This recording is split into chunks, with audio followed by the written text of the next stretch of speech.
Assalamualaikum warahmatullahi wabarakatuh. Perkenalkan, nama saya Ingkem Japar dari Program Studi Pendidikan IPA kelas B, jurusan Fisika, Fakultas Matematika dan Ilmu Pengetahuan Alam, Universitas Negeri Gorontalo. Pada kesempatan kali ini, saya perwakilan dari kelompok 5 akan mempresentasikan materi tentang keanekaragaman hayati atau biodiversitas yang diampu oleh Bapak Ilyas H. Husain, SPD, MPD. Baiklah, langsung saja pada materinya, yaitu yang pertama, konsep keanekaragaman hayati. Keanekaragaman hayati adalah keanekaragaman makhluk hidup yang menunjukkan keseluruhan variasi gen, spesies, dan ekosistem di suatu daerah. Adapun penyebab keanekaragaman hayati yaitu ada 2 faktor. Yang pertama faktor genetik dan yang kedua faktor luar. Faktor genetik di sini ia bersifat relatif konstan atau stabil, pengaruhnya terhadap morfologi atau fenotip organisme. Sebaliknya, pada faktor luar relatif labil, pengaruhnya terhadap morfologi atau fenotip organisme. Berikut yang kedua yaitu tingkat keanekaragaman hayati. Keanekaragaman hayati adalah tingkat variasi bentuk kehidupan yang ada dalam ekosistem di muka bumi ini. Yaitu yang pertama ada keanekaragaman hayati tingkat gen, yang kedua keanekaragaman hayati tingkat jenis atau spesies, dan yang ketiga keanekaragaman hayati tingkat ekosistem. Selanjutnya keanekaragaman hayati yang ada di Indonesia, yaitu bumi adalah tempat yang memiliki banyak ekosistem. Ekosistem ini memiliki keunikan serta ciri khas masing-masing. Ada ekosistem sungai, ekosistem hutan, ekosistem gurun, ekosistem rawa atau ekosistem laut. Indonesia adalah salah satu negara dengan jumlah gunung api serta hutan hujan terbanyak di dunia.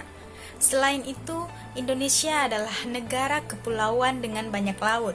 Hal ini menyebabkan ekosistem di Indonesia bermacam-macam. Lokasi dari Indonesia sendiri juga menyebabkan jenis flora dan fauna yang ada di Indonesia bermacam-macam.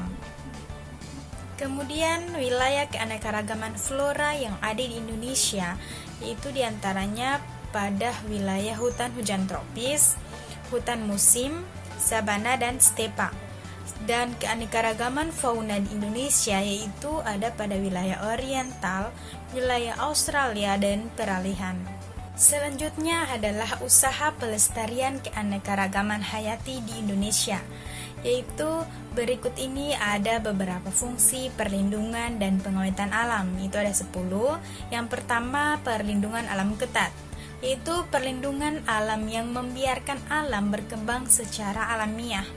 Yang kedua yaitu perlindungan alam terbimbing, yaitu perlindungan alam yang dibina oleh para ahli.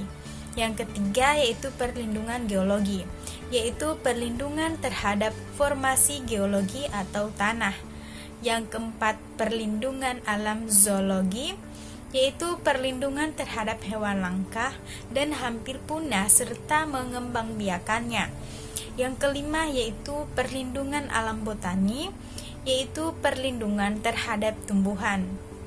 Yang keenam adalah taman nasional yang digunakan sebagai tempat rekreasi. Yang ketujuh yaitu perlindungan pemandangan alam berupa danau dan air terjun. Yang kedelapan adalah perlindungan monumen alam berupa perlindungan terhadap benda-benda alam yang terpencil.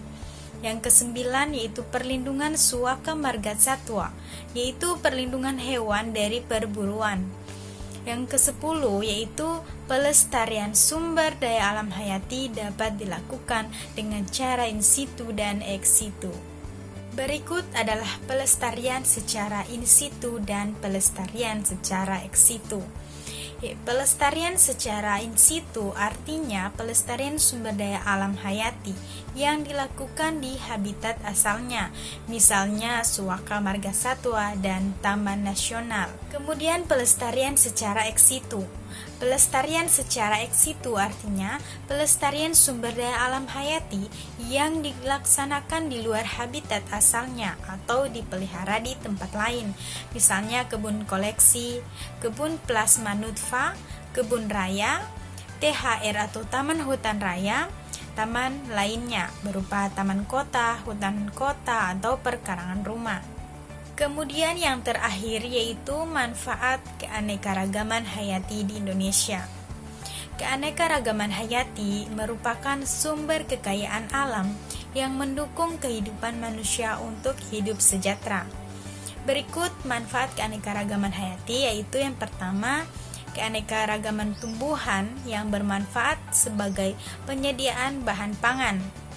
Yang kedua, keanekaragaman hayati juga bermanfaat sebagai bahan dasar suatu obat.